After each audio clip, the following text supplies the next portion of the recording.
देवी ब्रह्मचारिणे नमः। ओम देवी ब्रह्मचारिणे नमः। आप सभी को नवरात्रि के दूसरे दिन की हार्दिक शुभकामनाएं। आज इस वीडियो में हम आपको माँ ब्रह्मचारिणी की कथा सुनाएंगे। माँ दुर्गा की नव शक्ति का दूसरा स्वरूप ब्रह्मचारिणी का है।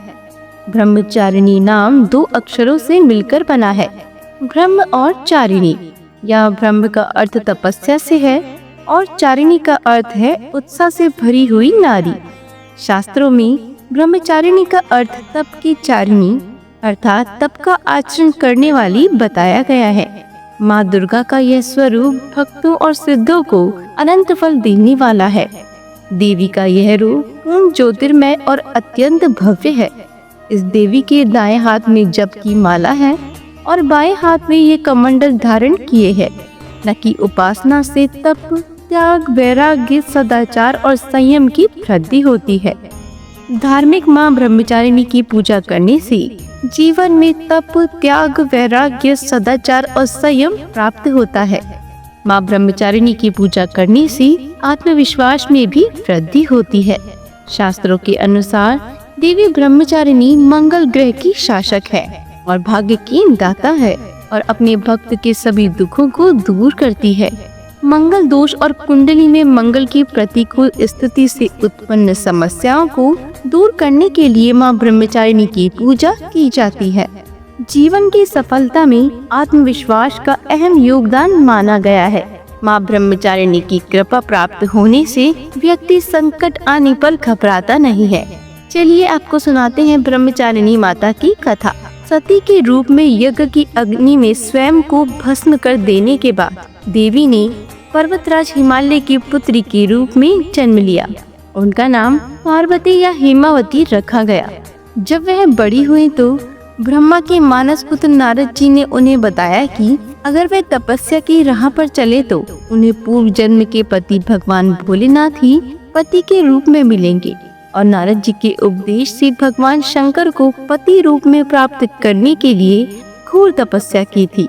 इस कठिन तपस्या के कारण इन्हें तपस्यारिणी अर्थात ब्रह्मचारिणी का नाम दिया गया।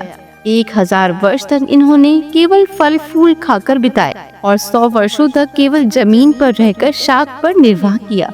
कई वर्षों तक कठिन उपवास रखे और खुले आकाश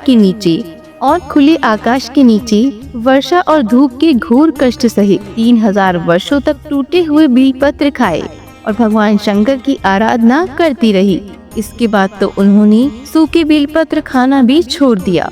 कई हजार वर्षों तक निर्जल और निराहार रहकर तपस्या करती रही। पत्तों को खाना छोड़ देने के कारण ही इनका अपर्णा नाम पड़ गया।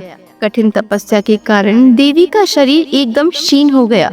देवता, ऋषि, सिद्धगण, मुनि सभी ने ब्रह्मचारिणी की तपस्या को अभूतपूर्व पुण्य कृत्य बताया और देवी की राहना की और कहा, हे देवी, आज तक किसी ने भी इस तरह की कठोर तपस्या नहीं की। ये तुम्ही से ही संभव थी। तुम्हारी मनोकामना अवश्य पूर्ण होगी और भगवान चंद्रमौली शिव जी तुम्हें पति के रूप में प्राप्त होंगे। अब तपस्या छोड़कर घर लौट जाओ। जल्द ही तुम्हारे पिता तुम्हें बुलाने आ रहे हैं।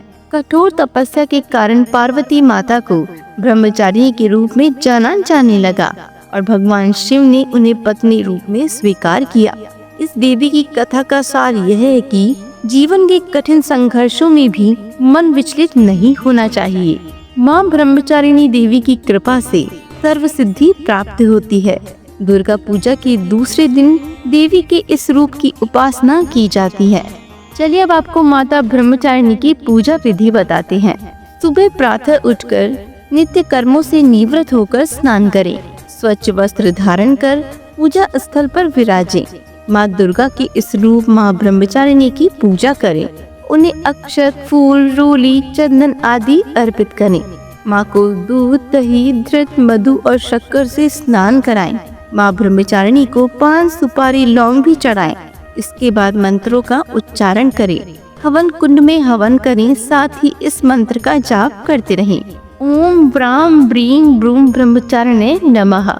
नवरात्रि के दूसरे दिन विधि पूर्वक पूजा करने से माँ ब्रह्मचारिणी सभी मनोकामनाओं को पूर्ण कर जीवन में आने वाली परेशानियों को दूर करती हैं। बोलो माता ब्रह्मचारिणी की जय हो।